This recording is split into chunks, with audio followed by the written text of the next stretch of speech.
Well, thank you very much, everybody. It's great to be in this beautiful Oval Office. It never looked so nice.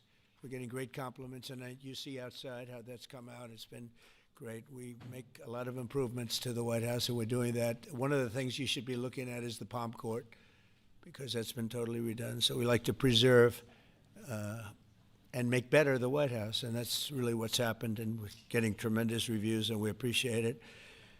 But we're here for a different reason. It's called Operation Summer Heat, which is an appropriate term in light of what we're doing. And early yesterday morning, I returned from the Middle East, where we celebrated a historic agreement to end years of suffering and conflict. Amazing. Every country came together.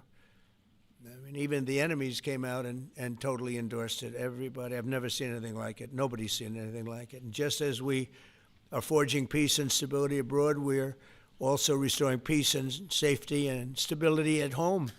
And you see that in Washington, D.C., maybe better than any place, because we got there, and within 12 days it was very good.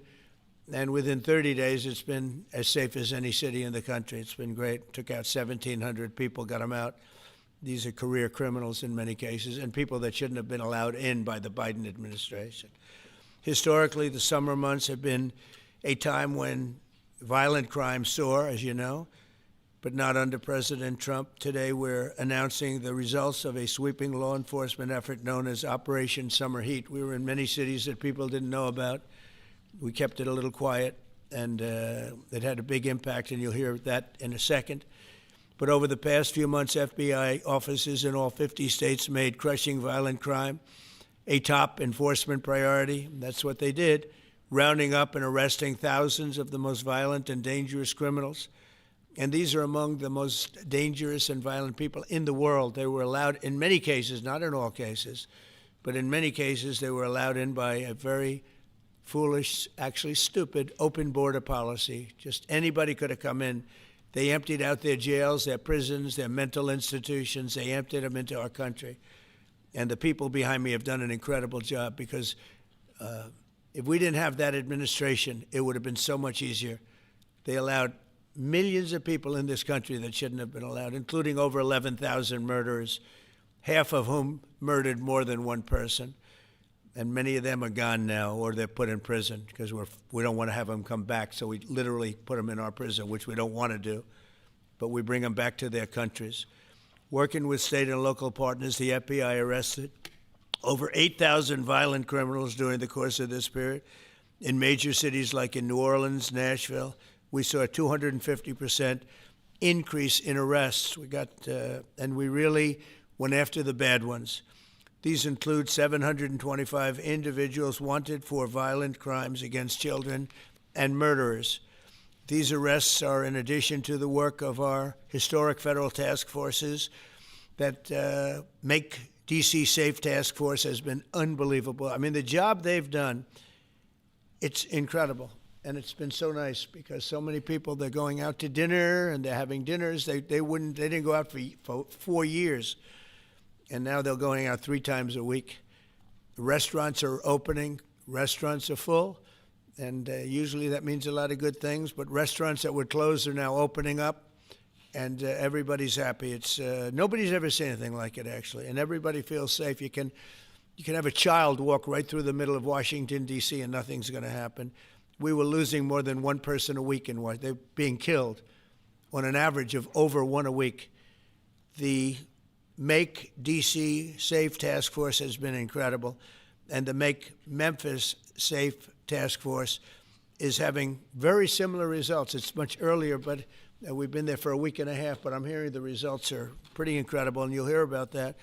They're mobilizing more than 20 federal agencies for the largest law enforcement operation targeting violent criminals in American history. As a result of these efforts, violent crime declined nearly 20% nationwide compared to the same period last year, and it was the safest and most peaceful summer in 2 decades. And honestly, we haven't really even gotten going yet. If we didn't have to fight all of these radical left governors, we could have had Chicago taken care of, as an example. They had, in a short period of time, 4,000 murders in Chicago, and we have to listen to this man stand up and say that we're bad people. And the people of Chicago are walking around with MAGA hats. You have women, beautiful black women walking around with MAGA hats.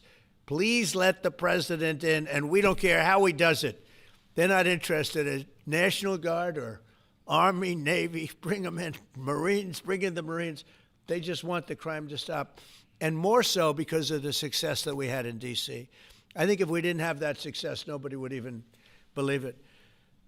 So I want to congratulate all of the incredible law enforcement professionals joining us today, especially Attorney General Pam Bondi, who's terrific, Deputy Attorney General Todd Blanche, who is a fantastic legal talent. He really is. He's a great guy, too. And, of course, FBI Director Kash Patel. They have worked so hard on this and other things. Since the start of the administration, the FBI has arrested over 23,000 violent criminals, more than double the number arrested in the final year of the Biden disaster. The FBI has also destroyed or severely disrupted more than 170 organized criminal enterprises and gangs, 1,600 of the most violent gangs, and confiscated over 6,000 illegal firearms. And they've tracked down and arrested 4 fugitives on the most wanted list, 4 of the most wanted. Actually, 2 of them were the most wanted fugitives in the world. There's still much more work to be done, which is why the FBI continues to work alongside the Department of Justice, the Department of Homeland Security, and the Department of War to defend. And Pete Hegseth has been fantastic, by the way, on this too, on other things, but on this too, to defend law and order and combat violent crime, arrest illegal aliens, and make American cities the safest in the world. And when I campaigned, I talked about crime, but I never knew that we were going to get into it like we did. You know, I mean, I used to watch these cities with the murders. Chicago recently had one deal where they had 11 murders in one weekend, and they said, well, yeah, but it was a holiday weekend. They actually told me that was the reason, like it was okay because it was a holiday. It was Labor Day. These people are the worst. They really have to, they better, I tell you what, the people in Chicago and the people in places like that can be fixed. At some point, it gets to where you can't fix it anymore. It's too far gone. And we have some cities like that. But these are great cities that can be fixed. I'm going to be strongly recommending, at the request of government officials, which is always nice, that you start looking at San Francisco. I think we can make San Francisco. There's one of our great cities 10 years ago, 15 years ago, and now it's a mess. And we have great support in San Francisco, so I'd like to recommend that for inclusion, maybe in your next group. You'll get great support. Every American deserves to live in a community where they're not afraid of being mugged, murdered, robbed, raped, assaulted, or shot. And that's exactly what our administration is working to deliver. I didn't realize I was going to make this such a big factor in the administration. I didn't really campaign. I campaigned on crime, but I never thought we'd go into every city and take a really safe city that we've all been living with for years and make them safe. And now it's like a passion for me, and it's a passion for the people behind me. So I didn't get elected. I did get elected for crime, but I didn't get elected for what we're doing. This is many, many steps above. And I want to thank Stephen Miller, who's right back in the audience right there. I'd love to have him. I love watching him on television. I'd love to have him come up and explain his true feelings. But maybe not his truest feelings. That might be going a little bit too far. But, Stephen, thank you for doing an unbelievable job. And the people of this country love you, I'll tell you. And they love what you say about crime and stopping crime. So now I'd like to ask Director Patel to say a few words, and then Pam and Todd also. And I just want to congratulate them. This is an amazing thing. And we're just at the start. We're going to go into other cities that we're not talking about purposely. We're getting ready to go in. And when they go in, like Kash as an example told me that people didn't even know. 5 months ago, they went into Chicago, and they started doing a lot of work in Chicago. And we brought the numbers down a little bit. And but that really was just preparatory work for what we're going to do with the surge. We're going to have a surge of strong, good people, patriots, and they're going to go in, they straighten it all out. So a lot of these cities we're already working on, but we don't do it with a big flavor. But in a little while, you're going to see some numbers that you're not going to believe. And I think you'll probably start with Memphis, because I'm hearing the numbers are much quicker than we even thought possible. Again, D.C. it speaks for itself. Chicago is going to be okay. We're going to save Chicago. And I told you, and I told them, a very respected man, the head of the Union Pacific, said, "Sir, save Chicago. It can be saved." And the way he said it, it was like, can you believe it? We're trying to save Chicago. But I understood exactly what he wants, and that's what we're going to do. We're going to save all of our cities, and we're going to make them essentially crime-free, like other countries have crime-free. If you go all over the world, you go to the world, you hear Afghanistan and you hear all these different places. Our crime in certain cities is worse than anything they can even imagine. And we're not going to have that any longer. It's going to stop, and it stops right here. Cash, please. Thank you, Mr. President. What I'd like to do is just highlight some of the outstanding work that the men and women of the FBI have been doing. And thanks to your brave leadership and the mandate you were given by the American people to not only defend the homeland but crush violent crime, you tasked us with our great partners at the Department of Justice and the Attorney General and the Deputy Attorney General to start making arrests and bring prosecutions and safeguard our cities. And you said it, this is just the beginning. In just 7 months, I hope the media takes a look at every one of these charts, because these are the best numbers for fighting crime in U.S. history, and it's only 7 months in. And to do that, our vehicle to do it of choice was Operation Summer Heat, which the FBI architected to go after violent criminals. And in just a 3-month span, you had 8,700 arrests of violent criminals. You had 2,200 firearms seized off the streets permanently to safeguard our communities. You had 421 kilograms of fentanyl seized. Just to put that in perspective, that's enough to kill 55 million Americans alone. You had 45,000 kilograms of cocaine seized, and thanks to our Department of Justice partners, you had 2,100 indictments in 3 months, from June to September alone. Mr. President, that in and of itself would be historic for a 4-year presidency. You did that in 7 months because you let good cops be cops, and you partnered us with the right people at the Department of Justice to put the handcuffs on and bring them to court and put them in prison. And if that weren't enough, when you look at the year, for the entire 7-month period that we're talking about here, if you look at the past 4 years of the Biden administration, 16,000, 17,000, 15,000, 15,000.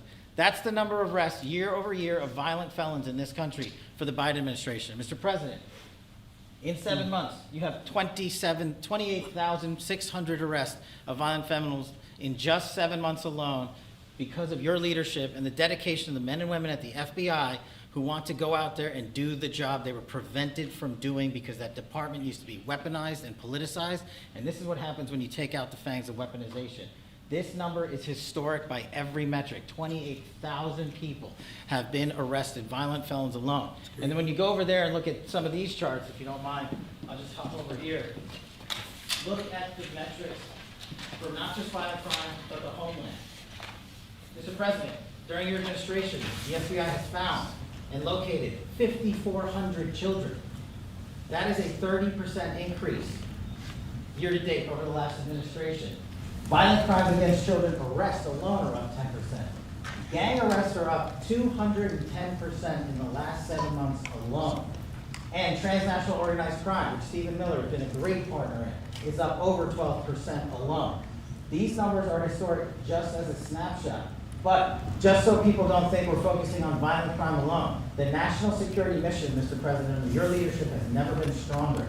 We have gone after espionage activities against our main counterparts in China, Russia, and Iran. In China alone, we've had over a 50% increase in espionage arrests alone in prosecution. In Iran, we have had a 50% increase, again, in espionage cases. And in Russia, we've had a 33% increase in espionage cases alone. When it comes to counterterrorism, year to date, we have 125 arrests this year versus 100 last year, year to date alone. And when it comes to the cyber criminal activities, which are some of the largest enterprises plaguing everyday Americans, we at the FBI have put out a mission to go after cyber criminals like never before. Last year, they had in total 191. This year, you already have 252 arrests. 52 arrests of violent cyber criminals who are stealing from senior citizens, who are violating our children's rights and freedoms, and who are violating everyday Americans. These programs are record. And two of the things I'll finish with that I'm most proud of, Mr. President, this FBI. Fentanyl. As you know, it's a scourge that is killing our youth, 100,000 plus a year. To date, the FBI has seized 1,900 kilograms of fentanyl, That's enough lethal doses to kill 127 million Americans alone to date. And if that weren't enough, Mr. President, you said we have to go after the worst of the worst. And you empowered our Department of Justice, our Attorney General, Deputy Attorney General, and the Deputy Director at the FBI led the charge, not just on summer heat, but he also led the charge to the FBI's 10 most wanted fugitives. These people have been on the run for years. And in 7 months, you captured not 1, not 2, not 3, but 4 of the FBI's most top 10 fugitives. 4. And just to put that in perspective, Mr. President, the Biden administration captured 4 in all of 4 years. You're on 7, and we're going to get to 10. We're going to get to 10 of 10. This includes a lady who murdered her 6-year-old handicapped child and fled to India. We got her in 2 months. This includes a narco trafficker. This includes a sex trafficker. This includes another first-degree murder and gangbang. These people were on the run because of the prior administration's reckless policies that destroyed our communities. And you came in and with a mandate said, go after the worst of the worst. This is just the beginning. This is what happens when you let good cops be good cops at the FBI. Mr. President, I just want to thank you for your incredible leadership, our great partnership with prosecutors who know how to bring cases and make sure these arrests stick. And that's what the Attorney General and the Deputy Attorney General have led the charge across this country. Because arrests without prosecutions are meaningless. We are deterring criminals from doing this activity. We are preventing criminals from coming into America. And we are absolutely crushing violent crime like never before and defending this homeland, sir. And not to mention, I almost forgot this one. It took you, sir, 2 weeks to get the Abbey Gate bomber. Joe Biden had 4 years to look for him. You got him in 2 weeks, thanks to the interagency effort by the FBI and the CIA, went to Pakistan, and now 13 brave warriors who were sentenced to murder because of disastrous Afghanistan withdrawal. They have justice, their families have a peace of mind, and we're going to continue to find the others, Mr. President. On behalf of the FBI, sir, I just want to thank you. Thank you very much, Gage. Great job. Very good. Very impressive. Pam, would you like to say something, please?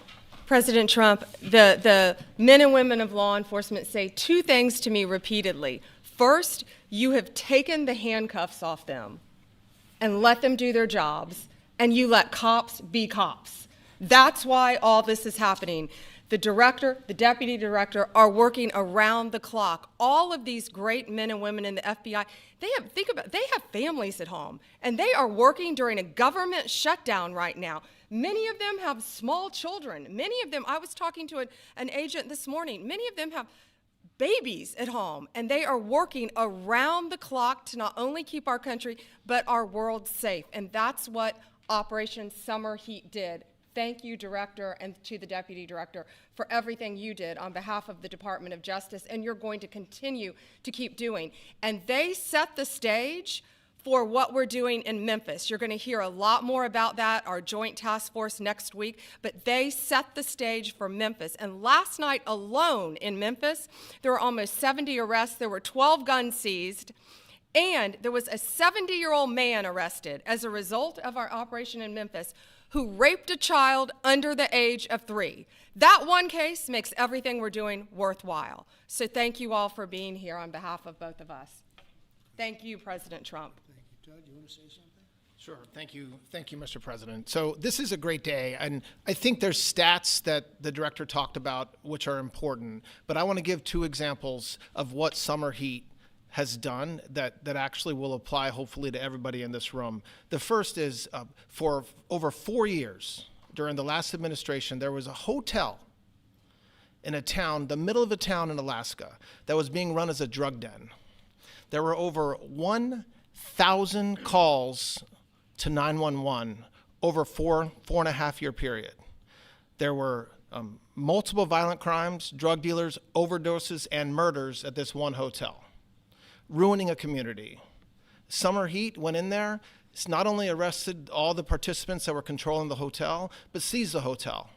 And so that's one example of what summer heat means to everyday Americans that just want to live in peace. The second example is a large narcotics trafficking group that was selling fentanyl in the state of Washington. They were shipping fentanyl and using commercial aircraft, putting fentanyl pills and powder in suitcases, flying them from the southwest border, mostly Arizona, all the way to Washington. It had been going on for an extremely long time, and the entire organization was arrested. And I say those 2 examples because it's easy to look at the board and see 1,000 arrests, how much different is our communities now compared to the past 4 years? But there's actual life examples. Every one of these arrests means that our streets are safer, and that's because of the work of this administration, of President Trump and Director Patel. So I will tell you, Attorney General Bondi and I are together every day with Director Patel, figuring out ways that we can continue to do this work, and it's not going to stop. Like the Attorney General said, and like the President said, this is just the beginning, or phase one, or a start, whatever you want to say, but it will continue on. So thank you, Mr. President, and thank you very much, Director Patel. And Mr. President, just one last thank you from the men and women at the FBI. You found a way to get these individuals paid during a government shutdown, our 1811 agents. So on behalf of the FBI, it's a great debt that we owe you, sir. They're now allowed to pay for their families, so thank you. And the military. Good. That's right. Thank you. Okay, thank you very much. Any questions, please? Brian, go ahead. Mr. President, first of all, I know the feedback I'm getting from the American people, they want to say thank you. Law and order is not an option in this country, it's a mandate. So I know the American people, thank you for that. In terms of the guns that have been taken off the street, do you have a number of how many guns were taken away from someone that had a prior felony or a previous crime, that perhaps we can prosecute that? Because I know that wasn't the case under Joe Biden. We don't take guns off the streets of people that are allowed to have guns. So every gun that we're taking off the street is because it belongs to somebody who is not allowed to have it. Could be a felon, could be somebody who here's illegally. There's all sorts of conditions. But if there's a gun taken off the streets by the FBI, it's because the person who has it is not allowed to. It's not somebody who's lawfully allowed to have it. So every single one of those guns were taken off of people that aren't allowed to have them.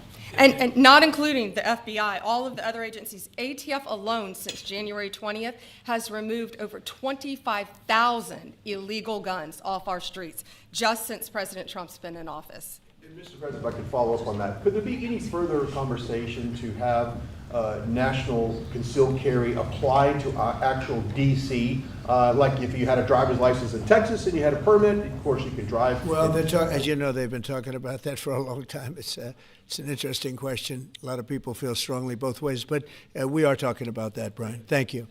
Mr. President, on Venezuelan boats, I want to ask you, why not have the Coast Guard stop them, which it is empowered by law to do? You know, this way you can confirm who's on the boat and ensure that they're doing what you suspect. Because we've been doing that for 30 years, and it has been totally ineffective. They have faster boats. Some of these boats are seriously, I mean, they're world-class speedboats, but they're not faster than missiles. But we've been trying to do that for years, and so much of the drugs, 25–30%, would come in through the seas. Right now we have, I would say, none coming in through the seas. In fact, I don't know about the fishing industry. If you want to go fishing, a lot of people aren't deciding to even go fishing. We've almost totally stopped it by sea. Now we'll stop it by land. What's the next But step? it never worked. It never worked when you did it in a very politically correct manner. What's the next step in this war on cartels, and are you considering options, are you considering strikes on land? Well, I don't want to tell you exactly, but we are certainly looking at land now because we've got the sea very well under control. We've had a couple of days where there isn't a boat to be found. And that, I view that as a good thing, not a bad thing. But we had tremendous amounts coming in by boats, by very expensive boats. You know, they have a lot of money, very fast, very expensive boats that were pretty big. And the way you look at it is every boat that we knock out, we save 25,000 American lives. So every time you see a boat and you feel badly, you say, wow, that's rough. It is rough, but if you lose 3 people and save 25,000 people, these are people that are killing our population. Every boat is saving 25,000 lives, and you can see it. The boats get hit, and you see that fentanyl all over the ocean. It's like floating in bags. It's all over the place, and it's a tremendous. We're saving tremendous amounts of lives. Yeah, Mr. please. On that issue, I know you've talked about, I have a question for you, and then I also have a question for Director Patel. I know you talked about having some distaste for Boston recently. Is this one of the cities that you might be looking into, and can you give us a hint about other cities that you might be You're sending saying for federal where? funds? For where? For Boston. Yeah, well, Boston has a bad mayor who at least is a reasonable IQ person. You know, most of them are low IQ. But and they're so bad. I mean, what's going on in Chicago is just, you'd think the guy would say, hey, look, we have a problem, Mr. President. Could you come in and straighten it out? We could have that done in a month if we had their cooperation. It's going to be done anyway, but we could have it done in a month. Yeah, Boston, she's got 4 areas that are, wrong. And, somebody said, would we think about taking the World Cup away from Boston if they don't straighten it out? And the answer is yes, we have the right to do that with FIFA. So if we think that LA is going to be bad, or we think that applies a little bit to the Olympics too, but we'll talk about FIFA first. FIFA is very hot. If we think there's any reason that, whether it's Boston or anywhere else, that they're not doing their job, we're going to take those World Cup games and move them someplace else. Thank you. And then Director Patel, there's been so many conspiracy theories swirling around about the assassination of Charlie Kirk. Do you have any updates for us, especially in light of all the online content that everyone's been talking about? The only thing we deal with at the FBI and the Department of Justice is facts, and we delivered in record speed a manhunt to capture Charlie Kirk's alleged assassin in 33 hours. And if you put that in perspective to Luigi Mangione or the Boston bomber, they took them 5 days and a police officer lost their life in their manhunt. We are running out absolutely every single lead, and the best thing we can do to honor my friend Charlie Kirk's life is to make sure that everyone involved is prosecuted to the full extent of the law, and that's what we're focused on, investigating the facts, not trading in conspiracy theories. Okay? Mr. President, thank you so much. Thank you. In light of China's export curbs on rare earths, do you view India as a reliable partner going forward? And are you planning to meet Prime Minister Modi in Malaysia? Are you open to talks in terms of Yeah, trade? sure. He's a friend of mine. We have a great relationship. He just said that 2 days ago, as you know. We have a great relationship. No, we were not happy with him buying oil from Russia, because that lets Russia continue on with this ridiculous war where they've lost 1.5 million people, by the way. Russia's lost 1.5 million people, soldiers mostly. This is a war that should have never started, but it's a war that Russia should have won in the first week, and they're going into the 4th year. And I want to see it stop. So I was not happy that India was buying oil. And he assured me today that they will not be buying oil from Russia. That's a big stop. Now I got to get China to do the same thing.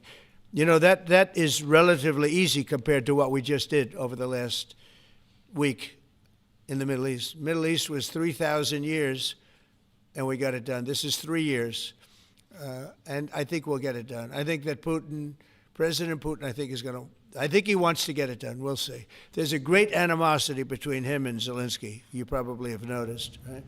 And I think it's hurting the process. Yeah, please. Mr. President, thank you. Curious, why did you authorize the CIA to go into Venezuela? And is there more information you can share about these strikes on the alleged Well, I can't drug do busts in that, the but Caribbean? I authorized for 2 reasons, really.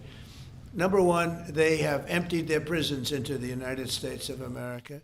They came in through the border. They came in because we had an open border policy. And as soon as I heard that, I said, a lot of these countries, they're not the only country, but they're the worst abuser.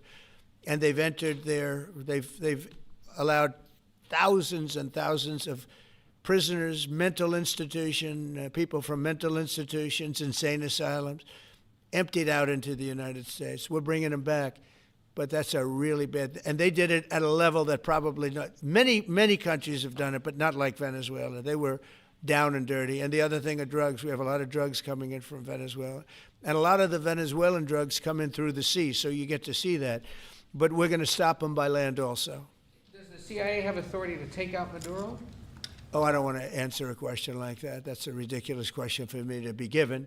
Not really a ridiculous question, but wouldn't it be a ridiculous question for me to answer? But I think Venezuela is feeling heat, but I think a lot of other countries are feeling heat too. We're not going to let this country, our country, be ruined because other people want to drop, as you say, their worst. They have given us their worst.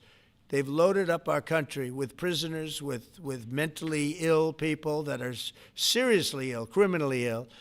And we're not going to take it. And so, I mean, it's just one of those things. And I can tell you, we've taken care of the sea. There's nobody, and we're watching. We're watching. And if we see it, we'll save it. Yeah, please. On the ships, though, sir, there are Republicans and Democrats up on the Hill concerned that in the briefings they've gotten about those attacks, they're not necessarily getting information about who was on them and what exactly was on those ships. Can you ensure that at but least they are lawmakers given will be told that? information that they were loaded up with drugs, and that's the thing that matters. When they're loaded up with drugs, they're fair game. And every one of those ships they're not ships, they're boats, they're speedboats. They're extremely fast, record-setting type speedboats that cost a lot of money, and they have a lot of money because they're drug sellers. But they know one thing, and they all have the same thing in common. There's drug dust. They call it drug dust. They call it fentanyl dust all over the boat after those bombs go off. And you can take along. Attack them though that they're a drug We know before. We know when they go out. We know we have much information about each boat that goes out. Deep, strong information. Yeah, please. Sir, you're going to have Vladimir Zelensky here this week. What is your message at this stage of the war for him? And shy of tomahawks. To who is it? For Zelensky. Yeah. And shy of tomahawks for Ukraine. Are you considering other options, and will you speak with Vladimir Putin about No, we're looking at other options. We are. President Zelensky's coming in. I'm not a fan of the war. I'm not a fan of the way it started. It should have never happened. It wouldn't have started if I were president. The election was rigged. And because of that, we lost a lot of lives have been lost because of that war. Not American lives, but if I can save a lot of lives, that's why I'm in it. I want to save lives.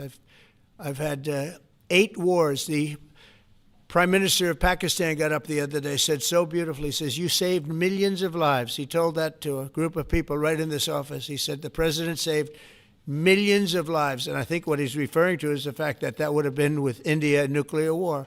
That was getting very close. 7 planes, they don't talk about it, but 7 aircraft were shot down. In fact, we have the new ambassador to India right here. They're well represented. You better represent us, not them, okay? But Sergio's going to do a great job. He's going to do a great job. But no, we'll be talking about the war with him, and we'll be talking about, they want to go offensive. I'll make a determination on that, but they would like to go offensive, you know that, and we'll have to make a determination. Can I follow up the question? Given you have the FBI Director and Attorney General here today, Jim Jordan has asked Jack Smith to appear in front of the House Judiciary. You mean deranged, Jack? He's a deranged individual, yeah. He's asked him to. Well, they should. I'm surprised it takes so long. We're talking about violent crime. What about the crime against a political opponent? That's what we have to talk about, Jordan would too. like to understand the full extent to which the Biden-Harris Justice Department weaponized federal law enforcement. What do you think the committee will find out, Mr. Smith? I think it was the worst weaponization of a political opponent in the history of the world, let alone this country. And I hope that everybody's, they're involved in it. I'm not. I'm the one that had to suffer through it and ultimately win. But what they did was criminal.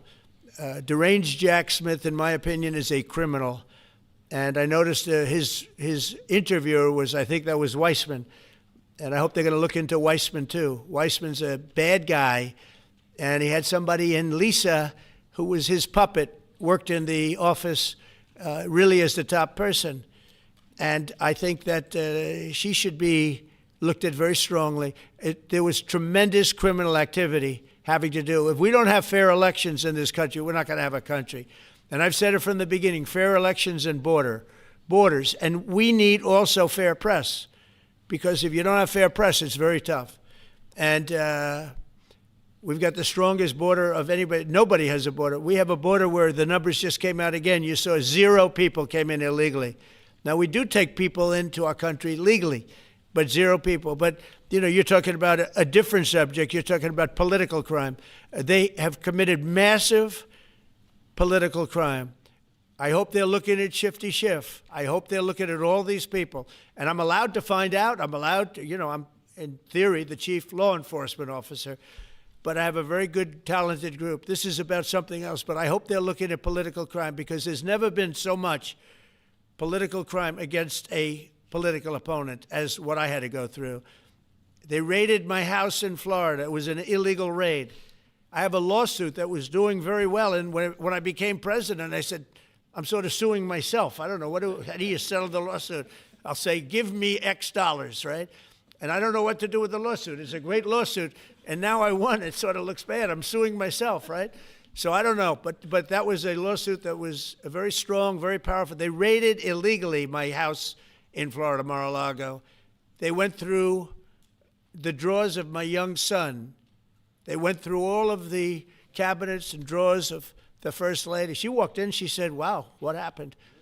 Because she's very meticulous, and this wasn't so meticulous. as she looked into the drawers and she saw everything a mess. What they did against a person that just got out of office. And then you look at these corrupt people. You look at Hunter Biden. You look at the signature. As an example, the auto pen. I just signed so many different things. An admiral, a four-star general. I'm signing them left and right, the commissions. And by the way, I want to compliment John Thune and also Mike, our great speaker. But John Thune, all of a sudden I'm getting these things by the hundreds. I was getting one every 2 weeks. It would have been 4 years before you got them in more. You would have had some that didn't even get in, all because of Democrat obstruction. So John Thune did a great job. I must have signed 200 into the administration. We're just about caught up. It's amazing. And so compliments to John. He had to do some things that were very tough to do that he didn't want to do, but he was forced to do it by the Democrats. And as far as the shutdown's concerned, this is a Democrat Schumer shutdown. And he's trying to do it to get relevance back into the party because he's a loser. I've known him all his life. He's always been sort of a loser, but an intelligent one. But I think he's losing IQ points with time. I think that happens. I hope it hasn't happened with me. I know if it did, you guys will let me know about it very quickly. Question on violent crime, sir. Here in D.C., a judge has given the two teenagers that beat up ex-Doge staffer Big Balls probation. It's incredible. And no jail time. Is this justice? Jeanine Pirro is doing a fantastic job, and she is beside herself because you have these radical left judges that they beat the hell out of this guy. And there was many people against this one guy who was really trying to protect his girlfriend. He didn't want his hooded over the door but they really beat him up badly. That just happened, right? Yes. Wow, that's terrible. I think the judge should be ashamed of himself. That's a big problem. You know, they can do their job, and then they go into a court, and the people are protected by these, I don't know where they come from. Where do these people come from? Where do the judges come from? I want to compliment on behalf of Pam and Todd and all of us because, Cash, I think that Jeanine has done a fantastic job. And the case I heard was like flawless. It's a flawless case. They have them on tape. They have everything. And then a judge gives them a little probation. These are rough guys. And they're young. And if that happens, they're going to grow up. They're going to be real bad. They're going to cause a lot of problems. Yeah, please. Go ahead. So, Sergey Boris just gotten back from India. Right. What were the conversations like with Prime Minister Modi and the other? I think they were great. He reported to me that he's a great man, you know. Modi is a great man.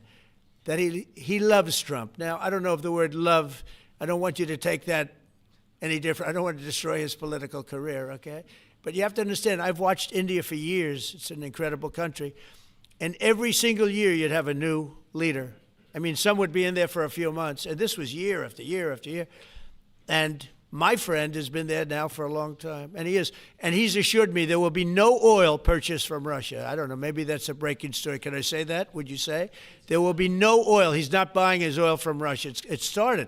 You know, you can't do it immediately. It's a little bit of a process. But the process is going to be over with soon. And all we want from President Putin is stop this. Stop killing Ukrainians and stop killing Russians because he's killing a lot of Russians. Again, it doesn't make him look good. It's a war that he should have won in 1 week, and he's now going into his 4th year. That does not make this big so-called war machine look good. But he could make a settlement. We're willing to settle. I thought we had a deal. The hatred of the two leaders is very, it's an obstacle. It's an obstacle. There's no question about it. But I thought we had a deal 2 months ago. Who would think I created peace in the Middle East and can't get the two guys to settle? But I think we'll get them. But if India doesn't buy oil, it makes it much easier. And they're not going to buy it. They assured me they will. Within a short period of time, they will not be buying oil from Russia. And they'll go back to Russia after the war's over. Jennifer? On the shutdown, sir, are FBI officials being paid right now? Are all the FBI employees being paid? And are all the Well, that's what I understand. I hope so. Thanks to your great work, Mr. President, the 1811 special agents at the FBI are going to receive their paychecks. Got a lot of people paid, actually. We got the people that we want paid, okay? And we want the FBI paid, we want the military paid. We got the people that we want paid. And I'll tell you, the Democrats, they don't talk about this. we're getting rid of programs that we didn't like, but that were negotiated in, but that we didn't like. We're terminating those programs, and they're going to be terminated on a permanent basis. And it's thousands of people, and it's billions of dollars. We're getting rid of a lot of things that we never wanted because of the fact that they made this stupid move. And they don't want to talk about it. They have their day coming up. I hear very few people are going to be there, by the way. But they have their day coming up, and they want to have their day in the sun. But they should really make a deal. So what we're doing, they call him Darth Vader, but he's actually a very nice person, Russell Vogt. But Russell Vogt is really terminating tremendous numbers of Democrat projects. There's not only jobs, the project in Manhattan, the project in New York, it's billions and billions of dollars that Schumer has worked 20 years to get. It's terminated. Tell him it's terminated, Jennifer. All right. On Hamas, sir, what is your understanding of the pace of returning the deceased hostages? Are you pleased? Well, with they're that looking pace? for them. Absolutely. They're looking. So we have the living hostages all back. They returned some more today. It's a gruesome process. I almost hate to talk about it. But they're digging. They're actually digging. There are areas where they're digging and they're finding a lot of bodies. Then they have to separate the bodies. You wouldn't believe this. And some of those bodies have been in there a long time. And some of them are under rubble. They have to remove rubble. But there are graves, and some are in tunnels that died in tunnels that are way down under the earth. And the tunnels are like 3 feet. Can you believe it? 3 feet high. They lived like this for a long period of time. It's a horrible atrocity. At the same time, we, meaning Israel, but I knew everything they were doing pretty much. I knew most of the things they were doing, but they've killed probably 70,000 of these people, Hamas. And I said, it's time now. So we'll see what happens. We'll also see what happens. Your next question is going to be the weapons. We want the weapons to be given up, sacrificed, and they've agreed to do it. Now they have to do it. And if they don't do it, we'll do it. We had the head of CENTCOM today suggest that Hamas needs to hurry up and disarm and follow your comprehensive plan. Yeah. That it was the head of CENTCOM saying that. Is that not a signal to Hamas, to the rest of the world, that at some point the U.S. military may more directly engage? We won't need the U.S. military. We won't need it. Why not just you? Because we're very much involved in it. If we weren't involved, there wouldn't be peace. If we didn't destroy the nuclear capability of Iran, that deal would have never happened for two reasons. The Arab nations would not have felt bold enough to do it because you have a very powerful, at that time, Iran. It's not powerful anymore between what Israel and us did, because the attack was, if you look at it, we helped them very much. They will be the first to tell you, including shooting down thousands of drones that were coming into Israel. We shot them down. We were shooting them down like it was target practice, but we shot down thousands of drones and missiles also going into Israel. But between what we did to Iran that way with the, conventional, we will call it, and what see that beautiful plane, that B-2, I noticed it on the desk. I always thought it was beautiful, but I never understood it. Now I understand it. It took in hundreds of thousands of bombs in the form of two, but hundreds of thousands of pounds of bombs. And every single bomb hit perfectly. Then they sent Tomahawks in. They sent 30 Tomahawks on top of it. And that was totally, CNN said, well, maybe it wasn't as bad as Trump said, because I said obliterated. Obliterated is not a strong enough word, actually.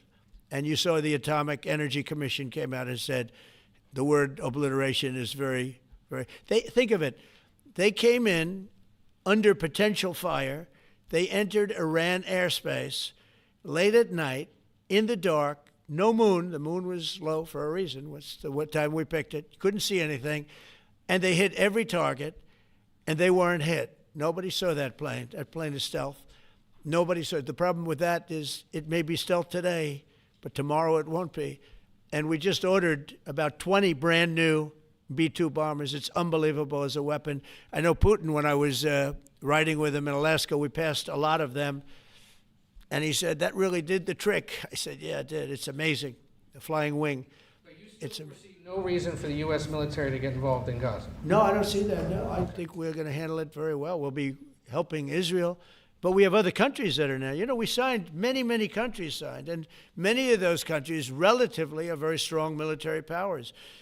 And Hamas has no support. See, Hamas had the support of Iran, and now Iran says, don't get us involved. The last time they got them involved didn't work out too well. So they used to have the support of Iran. Today, Iran is, they're trying to survive. You know, when I heard the reports 2 weeks ago, Iran's looking to build a nuclear weapon, I said, don't worry about it. They got a lot of things they want to do before nuclear weapons. I said, the last thing they want to do is a nuclear weapon. It didn't work out. And if they did a nuclear weapon before they got even close, that site would be attacked and it would be wiped out. Yeah. Mr. President, you're meeting with President Xi in a few weeks. Yeah. If you can't come to an agreement or a deal at that meeting, are we in for a sustained trade war with China? Well, you're in one now. Look, we have 100% tariff. If we didn't have tariffs, we would be exposed as being a nothing. We would have no defense. You know, they've used tariffs on us, but we've never had anybody sitting in that chair that felt the need to do it. And they've allowed us to be $37 trillion in debt, et cetera, et cetera. Tariffs are a very important tool for our defense, for our national security. If we don't have tariffs, we're not going to have national security. As an example, if you look at Pakistan and Iran, I told them I was in the midst of negotiating a trade deal with Iran, and Pakistan was going to be in line.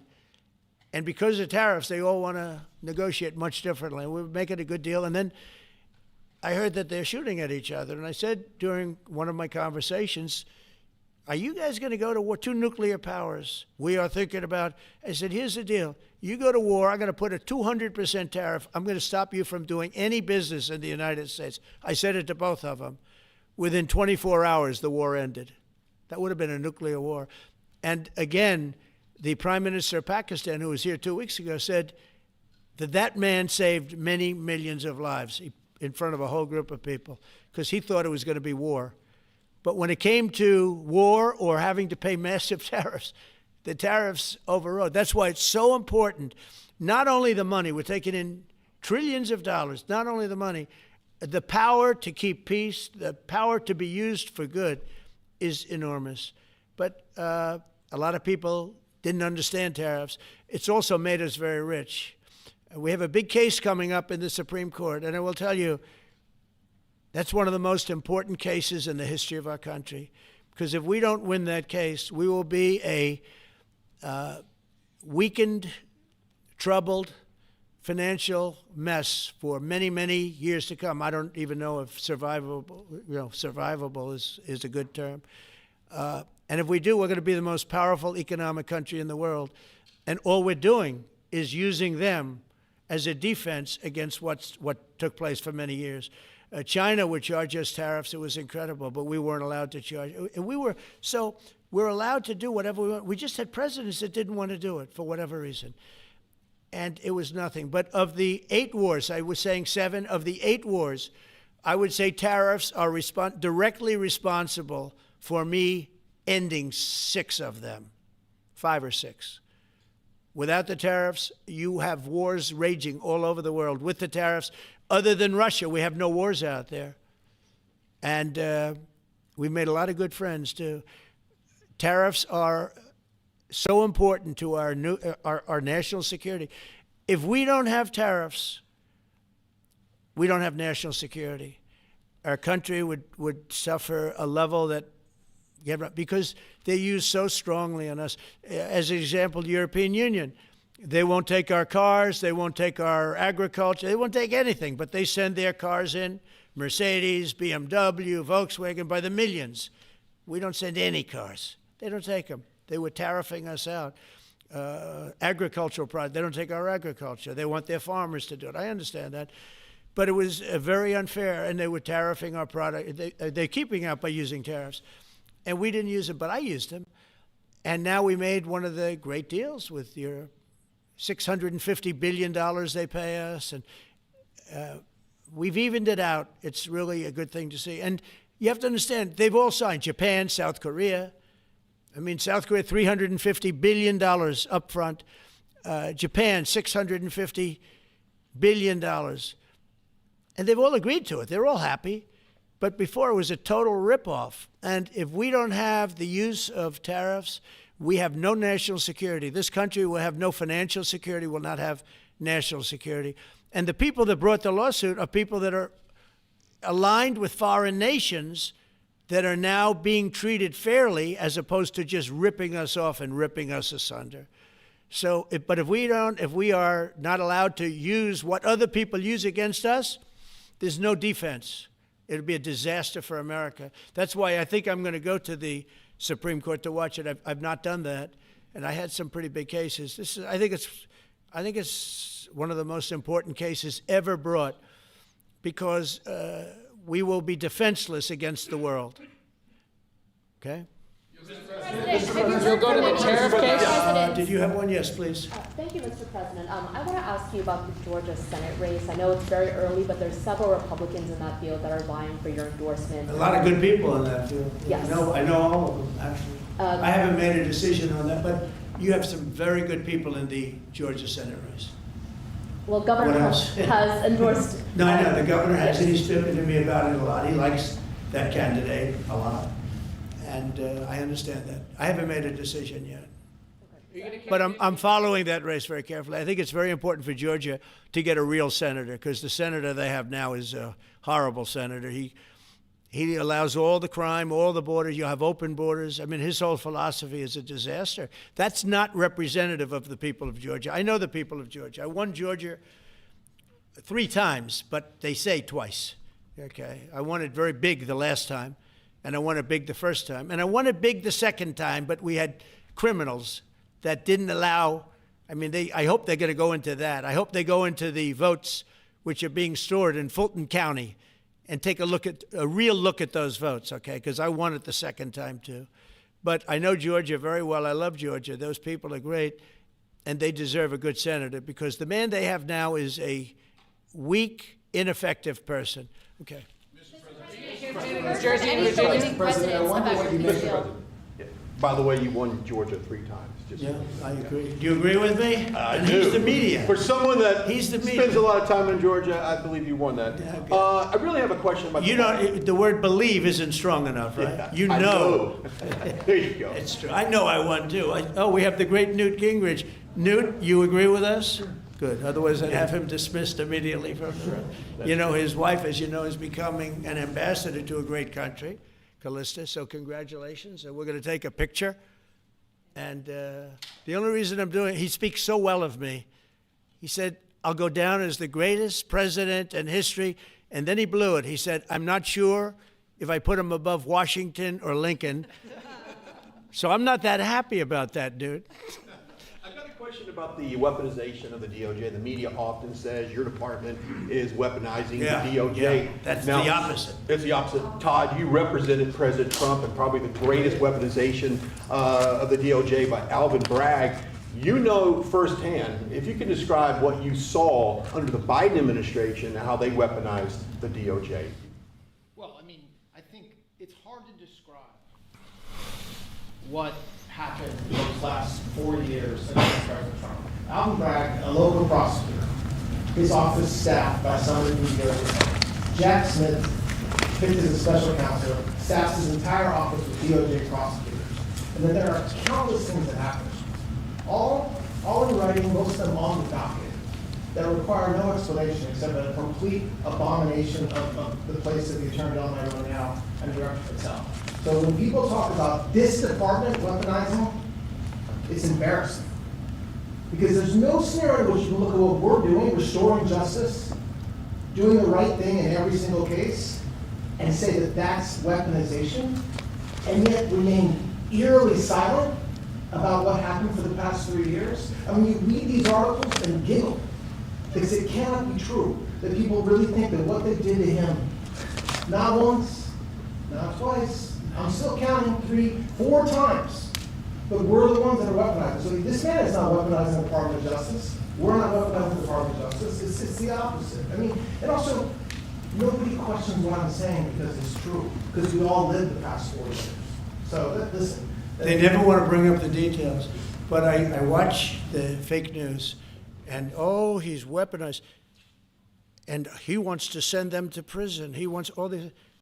They indicted me like 5 times. I took a mugshot. Who would have thought it turned out to my favor? Because it was a good shot. But I had to take a mugshot. It's right out there on the door. New York Post, front page of every paper in the world. I had a mugshot. They wanted to send me, nobody says that. They say, he's acting very, very tough. He's acting unfair. Let me tell you, if they've been nice to anybody, it's to those criminals, because they are so good having to do with all of the things we're talking about today with violent crime.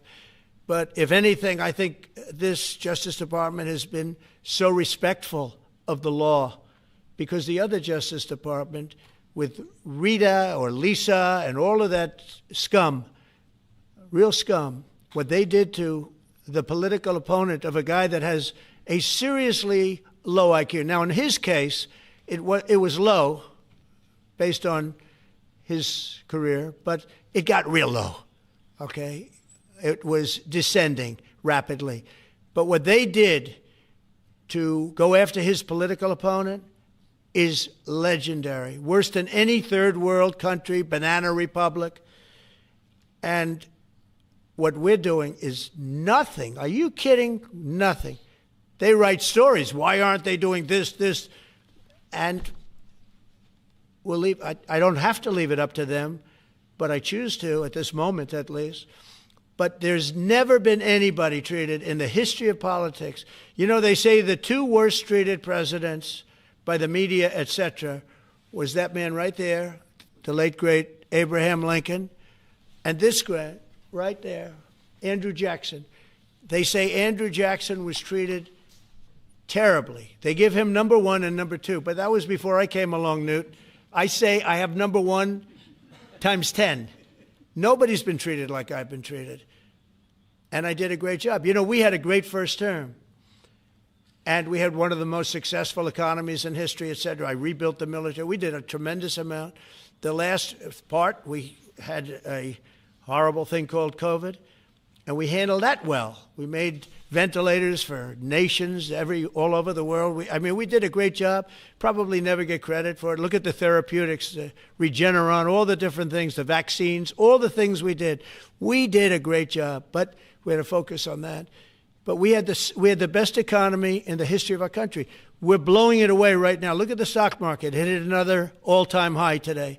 That's 48 days out of the few days that I've served. 48 days have already hit record highs. And we have, maybe most importantly, the number, we have now, I was saying 17, it's over $18 trillion is being poured into our country. It's because of the election and because of tariffs. Without the tariffs, you wouldn't have probably 18 cents. It's because of the tariffs, because there are no tariffs if they build in our country. And they understand that. So we have medical companies coming over. We have the AI. We're dominating China in AI. Everybody said that's impossible. We're dominating. I'm letting these massive plants build their own electric generating plants. They're becoming utilities in addition to everything. Maybe they'll make more money with that, who knows? But they're building their own electric because we have an old grid. You wouldn't be able to do that. And we're dominating China. We're dominating with AI, which seems to be the new big thing. That's the new internet. That's the new whatever. So we're very happy with the job we're doing. I'm very happy with the job they're doing. But when you tell me about attacking a political opponent, there's never been, and I'm a legitimate opponent. I watch my son. He's got the #1 best-selling book now. My son, Eric, he's a wonderful kid. That guy spent so much time with subpoenas. He got more subpoenas than anybody in the history of our country. Think of it. And he's an innocent, good boy. He's a good kid. He's always been a good kid. All of my children are good. They went through hell. My children went through federal grand juries on a hoax. Think of it. You have Adam Schiff and Hillary Clinton and others make up a hoax and then wanting to so they know it's a hoax, and they go before the press, say Donald Trump Jr. will go to jail because of what he's done with Russia. I'll never forget, I get a call from my son, Don, and he said, Dad, I'm being accused of something with Russia. I don't know anything about Russia. He didn't know anything about. Think of it, how bad they are. They say he'll go to prison for the rest of his life. He knew nothing about it.